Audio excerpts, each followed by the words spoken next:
ملائکته یصلون علی النبی یا ایھا الذین آمنوا صلوا علیہ وسلموا تسلیما اللهم صل علی سیدنا محمد وعلی آل سیدنا محمد وبارک وسلم علیہ الصلاۃ والسلام علیک یا سیدی یا رسول اللہ وعلی آلک واصحابک یا سیدی یا حبیب اللہ۔ ذات محترم، رات کو ہم نے پہلا سپارہ پورا اور دوسرے کا ربع ہم نے سنا، اس کے اہم مضامین کا خلاصہ سماعت فرما لیجیے۔ سورہ فاتحہ سے پہلے سپارے کا آغاز ہوتا ہے۔ یہ سورت ترتیب کے لحاظ سے قرآن کی پہلی سورت ہے اور نزول کے اعتبار سے 5ویں سورت ہے۔ اس کو فاتحہ اس لیے کہتے ہیں کہ اس سے قرآن پاک کا افتتاح ہوتا ہے، اور اس کی اہمیت کا اندازہ اس سے لگایا جا سکتا ہے کہ اس کی قرات کو فرض نماز کی پہلی 2 رکعات میں اور باقی نمازوں کی ہر رکعت میں واجب قرار دیا گیا ہے۔ یہ سورت 7 آیات پر مشتمل ہے اور ایک حدیث قدسی میں اسے صلاۃ یعنی نماز سے تعبیر کیا گیا۔ اللہ کریم نے فرمایا، میں نے نماز کو اپنے اور اپنے بندے کے درمیان تقسیم کر دیا ہے، یعنی بندہ جب الحمدللہ رب العالمین پڑھتا ہے تو اللہ تعالیٰ کی طرف سے آواز آتی ہے، میرے بندے نے میری حمد بیان کی، اور جب بندہ الرحمن الرحیم پڑھتا ہے تو اللہ تعالیٰ کی طرف سے آواز آتی ہے، میرے بندے نے میری ثنا کی۔ جب بندہ مالک یوم الدین پڑھتا ہے تو اللہ کریم کی طرف سے آواز آتی ہے، میرے بندے نے میری عظمت و جلالت بیان کی، یا بندے نے اپنے آپ کو میرے سپرد کر دیا۔ اور جب بندہ ایاک نعبد و ایاک نستعین پڑھتا ہے تو اللہ تعالیٰ کی طرف سے آواز آتی ہے کہ یہ میرے اور میرے بندے کے درمیان مشترک ہے، یعنی عبادت صرف میری کی جائے گی اور ہر مشکل میں مدد کے طلبگار کی مدد کی جائے گی۔ جب بندہ اہدنا الصراط المستقیم سے والضالین تک پڑھتا ہے تو چونکہ یہ کلمات دعا ہیں اور بندہ اللہ تعالیٰ کی طرف سے صراط مستقیم پر قائم اور دائم رہنے کی دعا کرتا ہے تو اللہ تعالیٰ کی طرف سے آواز آتی ہے، یہ میرے بندے کے لیے ہے اور میرے بندے نے جو سوال کیا اس کو عطا کیا جائے گا۔ اس سال ثواب کے موقع پہ دعا کے لیے سورہ فاتحہ کو پڑھتے ہیں، اس لیے اس کو فاتحہ کہا جاتا ہے۔ سورہ فاتحہ کو سورۃ الدعاء، سورۃ المسئلہ، سورۃ الشفاء، سورۃ الکنز، سورۃ الوافیہ وغیرہ کے نام سے یاد کیا گیا ہے۔ اس میں بتایا گیا ہے کہ حمد کے تعریف اور حمد کے لائق صرف اللہ تعالیٰ کی ذات ہے، اور حقیقت میں اسی سے مدد مانگنی چاہیے، اور چونکہ اس میں اللہ کی بارگاہ سے مانگنے کے آداب بتائے گئے ہیں، اس میں ہدایت کی دعا کی گئی ہے۔ سورۃ بقرہ ہم نے سنی، یہ قرآن پاک میں ترتیب مصحف کے لحاظ سے دوسرے نمبر پر، جبکہ ترتیب نزول کے لحاظ سے 87 نمبر کی صورت ہے۔ یہ قرآن پاک کی سب سے لمبی صورت ہے اور یہ مدینہ پاک میں سب سے پہلی صورت نازل ہوئی ہے۔ اس صورت میں مسلمانوں کے انفرادی اور اجتماعی نظام حیات، عبادات، سیاسیات، معاشیات، اقتصادیات اور عمرانیات کے اصول اور احکام بیان فرمائے گئے۔ اس صورت میں ایک آیت ہے جس میں اللہ تعالیٰ کی ذات کی وحدت اور اس کی اہم صفات کا بیان ہے، یہ آیت الکرسی ہے۔ سورہ بقرہ کا نام بقرہ اس لیے رکھا گیا چونکہ اس میں گائے کا ذکر ہے، اور گائے کو عربی میں بقرہ کہتے ہیں۔ حدیث پاک میں آتا ہے، اللہ کے پیارے حبیب فرماتے ہیں، اپنے گھروں کو قبرستان نہ بناؤ، شیطان اس گھر سے بھاگ جاتا ہے جس میں سورہ بقرہ کی تلاوت کی جاتی ہے۔ حضرت سیدنا حذیفہ بیان کرتے ہیں، رسول پاک علیہ السلام نے فرمایا، ہماری دوسرے لوگوں پر 3 درجے سے فضیلت ہے۔ تمام روئے زمین کو ہمارے لیے مسجد بنا دیا گیا، اس کی مٹی کو ہمارے لیے پاکیزگی کا ذریعہ بنا دیا گیا، ہماری صفیں فرشتوں کی صفوں کی طرح ہیں، اور ہم کو اللہ نے یہ آیات دی ہیں۔ سورہ بقرہ کی آخری آیات فرمایا، مجھے اللہ نے عرش الہی کے نیچے جو اللہ کی رحمت کا خزانہ ہے، اللہ نے مجھے اس سے سورہ بقرہ کے آخری 2 آیات عطا فرمائی ہیں۔ سورہ بقرہ کی دوسری آیت میں بتایا گیا کہ قرآن کی حقانیت کے دلائل پر کوئی ٹھنڈے دل سے غور کرے تو اس کے اوپر یہ ظاہر ہوگا، اس قرآن حکیم میں کسی شک و شبہ کی گنجائش نہیں۔ کفار و مشرکین قرآن پاک کے کلام اللہ ہونے کا انکار کرتے تھے اور یہ کہتے تھے یہ حضور کا اپنا بنایا ہوا کلام ہے۔ چنانچہ سورہ بقرہ کے آیات نمبر 23 اور 24 میں اللہ نے ایسے منکرین کو چیلنج کیا کہ اگر تمہیں قرآن کے کلام اللہ ہونے پر یہ شک ہے تو قرآن جیسا کوئی کلام پیش کرو۔ آج تک کوئی کافر مشرک یہ چیلنج قبول نہیں کر سکا، نہ قیامت تک قبول کر سکتا ہے۔ یہ اس بات کی دلیل ہے قرآن اللہ کا کلام ہے، یہ کسی انسان کا بنایا ہوا کلام نہیں ہے۔ آیت نمبر 3 تا 5 میں مومنین کی صفات اللہ نے بیان فرمائی کہ وہ غیب کے اوپر ایمان رکھتے ہیں، نماز ادا کرتے ہیں، اللہ کے راستے میں خرچ کرتے ہیں، اور کتب الہیہ کے اوپر ان کا ایمان ہے، آخرت کے اوپر ان کا ایمان ہے۔ آیت نمبر 5 اور 6 میں ان لوگوں کا ذکر ہے جن کا کفر ظاہر ہو چکا، وہ اپنے کفر کو چھپاتے نہیں، اپنی سرکشی میں اس حد تک آگے بڑھ چکے ہیں اب ان کا ہدایت پانا ناممکن ہو گیا۔ ان کی سرکشی اس حد تک پہنچ چکی ہے کہ ان کے دل و دماغ قبول حق کی قوت سے محروم کر دیے گئے۔ آیت نمبر 8 تا 20 میں منافقین کا ذکر ہے۔ یہ انسانیت کا وہ طبقہ ہے جن کے ظاہر و باطن میں تضاد ہے۔ دنیاوی مفاد کے لیے وہ ایمان کا دعویٰ کرتے ہیں لیکن ان کے دل ایمان سے خالی ہیں۔ اللہ تعالیٰ نے ان کی اس کیفیت کو ایک سے زائد مثالوں سے واضح فرمایا، اور یہ بھی کہ اپنی دانش میں اللہ کی ذات اور مومنوں کو فریب دے رہے ہیں لیکن حقیقت میں اپنی ذات کو دھوکہ دے رہے ہیں۔ آیت نمبر 21 اور 22 میں اللہ نے توحید کی دعوت دی، شرک سے باز رہنے کا حکم دیا۔ اللہ تعالیٰ کے مختلف نعمتوں کا ذکر کر کے بتایا گیا کہ نعمت عطا کرنے والی اللہ تعالیٰ کی ذات ہے، وہی زندگی دینے والا، وہی موت دینے والا، اور آخر کار سب کو اس کے حضور پیش کیا جائے گا۔ آیت نمبر 23 اور 24 میں قرآن کے بے مثل کتاب ہونے اور لوگوں کے قرآن جیسا کوئی کلام لانے سے عاجز ہونے کا بیان کیا گیا۔ آیت نمبر 30 تا 39 میں فرشتوں کے سامنے اللہ تعالیٰ نے اعلان فرمایا میں آدم کو زمین میں اپنا خلیفہ بنا رہا ہوں، اور فرشتوں نے عرض کی یا اللہ انسان کو نہ بنانا، زمین میں فساد کرے گا، ہم تیری بندگی کے لیے کافی ہیں۔ اللہ نے فرمایا جو میں جانتا ہوں وہ تم نہیں جانتے۔ پھر اللہ نے حضرت آدم کو ساری اشیاء کے نام سکھا دیے، پھر فرشتوں سے پوچھا مجھے بتاؤ ان کے نام کیا ہیں، تو کہا یا اللہ ہم نہیں جانتے، ہمیں اتنا معلوم ہے جتنا تو نے ہمیں بتایا۔ اللہ نے حضرت آدم سے فرمایا آپ ان اشیاء کے نام بتاؤ۔ جب آپ نے اشیاء کے نام بتائے تو اللہ نے فرمایا میں نے نہیں کہا تھا جو میں جانتا ہوں تم نہیں جانتے، فرشتوں آدم کو سجدہ کرو۔ تو سارے فرشتوں نے آدم علیہ السلام کو سجدہ کیا سوائے ابلیس کے۔ ابلیس نے انکار کر دیا اور وہ رائندہ درگاہ قرار دیا گیا۔ اب یہ سجدہ کون سا تھا؟ یہ سجدہ تعظیمی تھا۔ یہ ذہن میں رکھیے گا، سجدہ عبادت اللہ کے سوا کسی کو جائز نہیں۔ پہلی شریعتوں کے اندر سجدہ تعظیمی غیر خدا کو جائز ہوتا تھا، لیکن ہماری شریعت میں سجدہ تعظیمی بھی حرام کر دیا گیا۔ پھر اللہ تعالیٰ نے جنت میں حضرت آدم علیہ السلام کو ٹھہرایا اور حضرت حوا کو ان کی بائیں پسلی سے پیدا کیا، اور پھر اللہ تعالیٰ نے ان کو جنت کی نعمت عطا کی اور فرمایا اس درخت کے قریب نہیں جانا، لیکن شیطان نے ان کے دل میں یہ بات ڈالی اگر تم اس درخت کے قریب جاؤ گے تم ہمیشہ جنت میں رہو گے۔ لہٰذا جب وہ اس درخت کے قریب چلے گئے تو ان کی شرم گاہیں ظاہر ہو گئیں، تو اللہ نے فرمایا اب تم دونوں زمین پر اتر جاؤ اور تم وقت مقررہ تک زمین پر رہو گے۔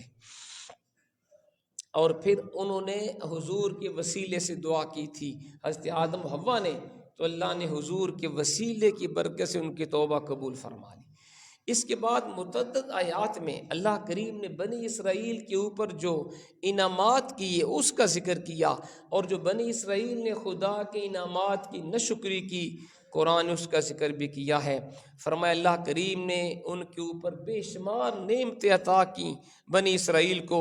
اللہ نے فرعونیوں سے ان کو نجات بخشی، اور اللہ نے سمندر کو ان کے لیے راستہ بنا دیا، اور وادی سینا میں طویل عرصے تک بادل ان کے اوپر سایہ کیے رکھا۔ اس نے من و سلوہ کی صورت میں پکا پکایا کھانا اللہ ان کو عطا فرماتا رہا، اور چٹان پہ حضرت موسیٰ علیہ السلام نے عصا مارا تو 12 راستے بن گئے، اور پھر گائے ذبح کر کے اس کے مقتول پر اس کے گوشت کا ٹکڑا مارنے سے مقتول زندہ ہو گیا اور اس نے اپنے قاتل کا سراغ بتا دیا۔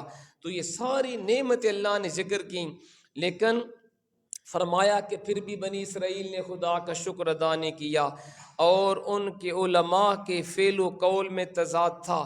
دنیاوی لالچ کے لیے وہ تورات و انجیل کے احکام کو بدل دیا کرتے تھے۔ جب موسیٰ علیہ السلام کوہ طور پر گئے تو قوم بچڑے کو خدا بنا کے اس کی پوجا کرنے لگی، اور جو اللہ نے من و سلوہ دیا، قوم نے اللہ کے اس فرمان کی نعمت کی ناشکری کی، اور یہ کہا کہ موسیٰ اللہ سے دعا کرو اللہ تعالی ہمیں گندم دے، سبزی، ککڑی، مسور کی دال، پیاز۔ گویا انہوں نے اعلیٰ کو چھوڑ کے ادنے کا سوال کیا، اور انہوں نے سبت کے قانون کی خلاف ورزی کی۔ ہفتے کا دن بنی اسرائیل کے لیے عبادت کے لیے خاص تھا، انہوں نے اس کی غلط تعویل کی، انبیاء کو قتل کیا، اور پھر جو گائے ذبح کرنے کا حکم دیا گیا اس کے اندر عجیب و غریب قسم کے فضول سوالات کیے۔ تورات و انجیل میں انہوں نے لفظی معنوی تحریف کر دی۔ نبی پاک علیہ الصلوۃ والسلام کی جن شانوں کا بیان تھا تورات و انجیل کے اندر، ان کے علماء ان کو چھپا دیا کرتے تھے۔ اس شوہر اور بیوی میں تفریق کر کے جادو سیکھنے کا ذکر کیا گیا۔ پھر حضور کی شان میں جو بنی اسرائیل نے توہین کی اس کا ذکر بھی ہے، اور آیت نمبر 104 میں فرمایا اے ایمان والو، جب میرے حبیب تمہیں کوئی فرمائے غور سے سنا کرو، اور اگر سمجھ نہ آئے تو رائنا کی بجائے انظرنا کہا کرو، یا رسول اللہ ہماری طرف نگاہ کرم فرمائے، کیونکہ یہ لفظ یہود گستاخی کی نیت سے بولتے تھے۔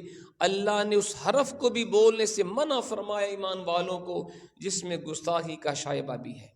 آیت نمبر 54 میں فرمایا بچڑے کی پرستش کے جرم کی توبہ کی قبول کی یہ شرط قرار دی گئی، اندھیرا چھا گیا، اور ہزاروں کی تعداد میں بنی اسرائیل نے ایک دوسرے کو قتل کیا، اور جنہوں نے اللہ کے قانون وہ ہفتے کے قانون کی غلط تعویل کی تھی، اللہ نے ان کو بندر بنا دیا۔ کتنی بڑی خدا کی طرف سے یہ سختی ہے۔ اب قابل غور بات یہ ہے، بنی اسرائیل نے ایک خدا کا حکم نہیں مانا تھا، بندر بن گئے۔ آج ہم کتنے رب کے احکام نہیں مانتے، لیکن ہماری شکلیں بدلتی نہیں ہیں، یہ حضور کی برکت ہے، چونکہ ہمارا تعلق رسول پاک کے ساتھ ہے۔ اور بنی اسرائیل کی اس خوش فہمی کو قرآن نے رد کر دیا۔ وہ کہتے تھے کہ جنت ہماری ہے، ہم جیسے بھی اعمال کریں گے بالآخر جنت میں ہم جائیں گے۔ اللہ فرمایا کوئی دلیل لاؤ نا، یہ کہاں پہ لکھا ہے کہ تمہارے اعمال جیسے بھی ہوں گے جنت تمہاری ہے؟ پھر قرآن کا ایمان والو، یہود و نصارہ یہ تم سے راضی نہیں ہوں گے جب تک تم ان کی خواہشات کی پیروی نہ کرو۔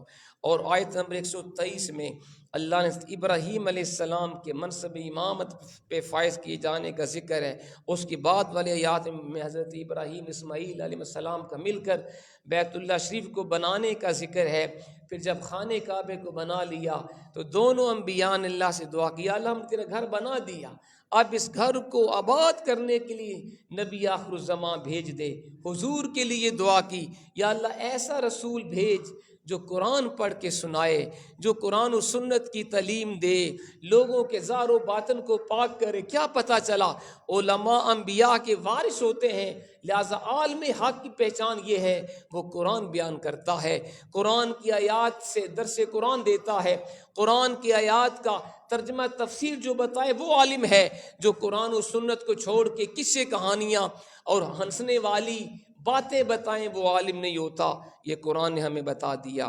پھر اللہ کریم نے فرمایا کہ اللہ نے مختلف انبیاء کرام کا ذکر کیا، حضرت ابراہیم، اسماعیل، اسحاق، یعقوب، فرمایا یہ سارے انبیاء یہودی عیسائی نہیں تھے، سب دین اسلام کے علمبردار تھے۔ پھر اللہ کریم نے فرمایا مشرکین مکہ اور اہل کتاب رسول پاک کے بارے میں روشن دلائل کو جاننے کے باوجود بھی وہ ایمان نہیں لاتے تھے۔ حضور پر یہودی اور عیسائی ایمان کیوں نہیں لائے؟ اس لیے کہ وہ کہتے تھے ہمیں اللہ نے نبوت کیوں نہیں دی، اس غریب شخص کو اللہ نے نبوت کیوں عطا کی ہے۔ اللہ کریم نے پھر اس میں فرمایا گیا اگر تورات میں بیان کی گئی نبی پاک صلی اللہ علیہ وسلم کی علامات کو کوئی بندہ بیان کرتا تو یہودی کہتے، اگر ان کا کوئی عالم بیان کرتا حضور کی شانیں تو وہ ان کو منع کرتے کہ اس طرح مسلمان ان کے اوپر یہ واضح ہوگا، یہودیوں عیسائیوں کے اوپر، کہ حضور اللہ کے سچے نبی ہیں۔ پھر اللہ نے یہاں بتایا گیا کہ یہودی عیسائی حضور کی آمد سے پہلے حضور کے وسیلے سے دشمنوں کے اوپر فتح کی دعا مانگتے تھے، اللہ حضور کی برکت سے ان کو فتح عطا فرمایا کرتا تھا۔ جب حضور تشریف لائے ان کے پاس تو انہوں نے حضور کا انکار کر دیا۔ دوسرا پارہ ہم نے سنا، اس پارے کے اندر اللہ کریم نے شروع میں مسلمانوں کے قبلے کو بدلنے کا بیان کیا۔ فرمایا اس کے اوپر منافقین اعتراض کریں گے کہ اللہ نے خانے کعبے کو قبلہ کیوں بنایا؟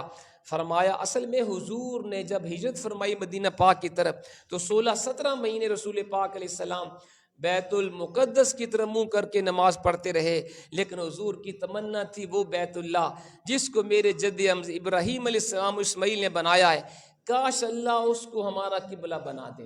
حضور اکثر حالت نماز میں آسمان کو دیکھا کرتے تھے، اللہ کی وحی کا انتظار کیا کرتے تھے۔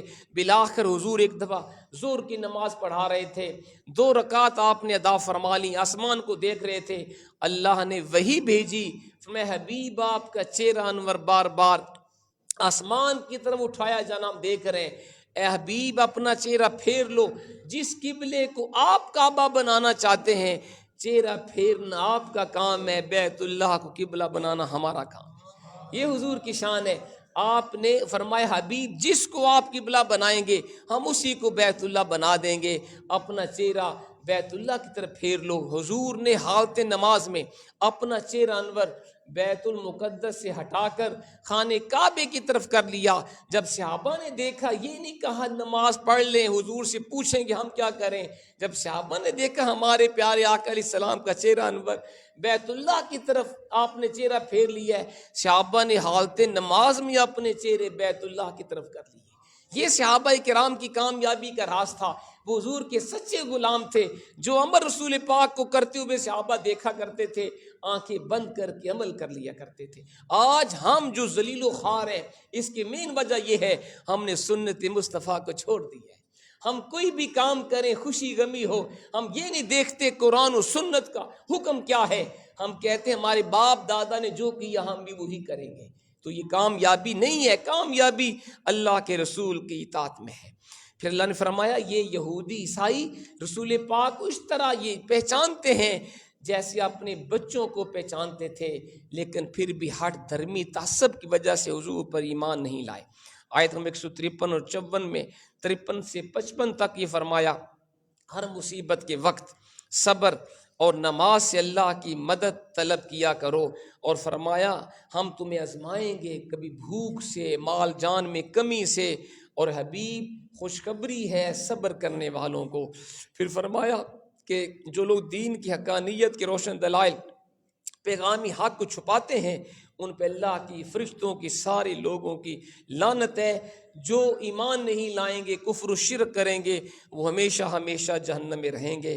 آیت نمبر 164 سے 167 تک اللہ کی توحید، اس کی قدرت کی نشانیوں کا ذکر ہے، یعنی آسمان و زمین کی پیدائش، رات دن کا بدلتے رہنا، سمندروں میں انسانی فائدے کے لیے کشتیوں جہازوں کا رواں دواں رہنا، بارش کے قدرتی نظام کے ذریعے بنجر زمین کو دوبارہ ہرا بھرا کرنا، ہواؤں کا چلنا، آسمانوں اور زمین کے درمیان بادلوں کا معلق رہنا، یہ سب خدا کی قدرت کی نشانی ہے، یہ سب اللہ کے ایک ہونے کی دلیل ہیں۔ پھر آیت نمبر 172 تا 173 میں فرمایا اللہ کی پاک نعمتوں کو کھاؤ، اس کا شکر کرو، اور پھر اسی پارے دوسرے پارے کے ربع کے قریب والی آیات میں اللہ نے 4 حرام چیزیں بیان کی ہیں۔ غور سے سن لیں، قرآن کہتا ہے 4 تمہارے اوپر اللہ نے چیزیں حرام کی ہیں۔ نمبر 1 مردار، جو جانور طبی طور پہ مر جائے وہ حرام ہے تمہارے اوپر۔ ذبح کے وقت بہنے والا خون بھی حرام ہے۔ نمبر 3 خنزیر کا گوشت، اور 4 وہ جانور جس پہ ذبح کے وقت غیر اللہ کا نام ہے۔ یہ مسئلہ سن لیں، لوگ کہتے ہیں جی ہر وہ جانور جس پر غیر اللہ کا نام آ گیا وہ حرام ہوتا ہے، جیسے ہم کہتے ہیں یہ بکرا 11ویں شریف کا ہے، یہ جناب فلاں بزرگ کے سالے ثواب، کہتے ہیں وہ بکرا بھی حرام ہو گیا۔ حالانکہ اس آیت کی تفسیر میں تمام مکاتب فکر کے علماء نے لکھا ہے وہ جانور حرام ہوگا جو ذبح کے وقت غیر خدا کے نام پہ ذبح کیا جائے، وہ جانور جو اللہ کے نام پہ جس کو ذبح کیا گیا ہو، اگر اس پہ غیر خدا کا نام آ جائے کہ یہ بکرا حضور غوث پاک کے لیے ہے، یہ جانور ہمارے بچے کے عقیقے کے لیے ہے، وہ جانور حرام نہیں ہوتا۔ اگر مطلق غیر خدا کے نام سے جانور حرام ہو، پھر کوئی شے جائز بچتی نہیں ہے۔ آپ سے کوئی پوچھے یہ گھر کس کا ہے، میرا، غیر خدا کا نام آ گیا، چھوڑ دو گھر۔ پیسے کس کے ہیں، کوٹھی کس کی، کار کس کی، میری، یہ بھی چھوڑ دو۔ بیوی کس کی، میری، یہ بھی چھوڑ دو نا، پھر تو کوئی شے بچتی نہیں ہے۔ تو وہ شے حرام ہوگی جس پہ ذبح کے وقت غیر خدا کا نام ہے۔ تو یہ تھے جو ہم نے سوا پارہ سنا، اس کا خلاصہ۔ اللہ تعالی ہمیں